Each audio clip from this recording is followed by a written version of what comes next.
এই জানালা দিয়ে এত সুন্দর বাতাস আসে, যদিও ঠান্ডার সিজন, তারপরও ঠান্ডা ঠান্ডা বাতাসটা না খুবই ভালো লাগে।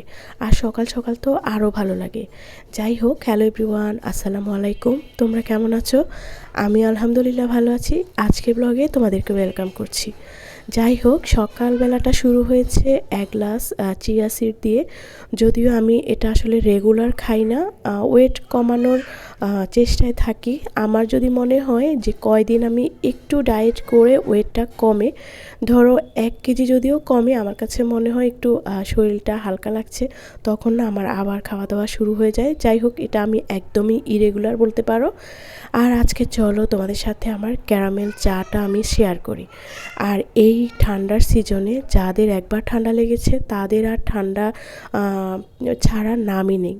যেমন ধরো আমার সেই ঠান্ডার সিজন শুরু হওয়ার আগ থেকে যে ঠান্ডাটা লেগেছে, এবার আমার ঠান্ডা লেগেই আছে। যাই হোক, আমি এমনিতে রং চাটা তেমন একটা খাই না, আর একদম পছন্দও করি না। তো রং চা তো খেতে পারি না, কিন্তু দুধ চাটাকে আমি এমনভাবে খাই যাতে আমার এটা ঠান্ডাটাও কমে, মানে আমার উপকারে আসে।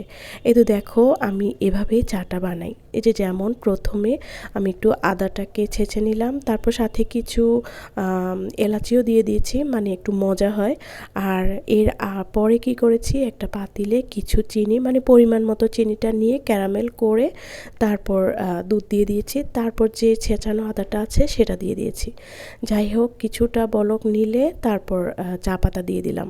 এই তো কয়েক বলক শেষে চাটা নামিয়ে নিলাম। আর এই চাটা না এত ঘন হয়, মাশাআল্লাহ, খেতে কিন্তু অনেক মজা লাগে। স্পেশালি যখন পরোটা বা রুটি দিয়ে খাই বা বিস্কিট দিয়ে খাই, আমার খুবই ভালো লাগে। আর সকাল সকাল এই আদা চাটা খেলে না যে ঠান্ডা লাগার যে একটা ইয়ে থাকে, সেটা আর লাগে না। আমি চাটা বসিয়ে দিয়ে এই ফাঁকে আমার বিছানা গুছিয়ে নিয়েছি, রুমটাও গুছিয়ে নিয়েছি।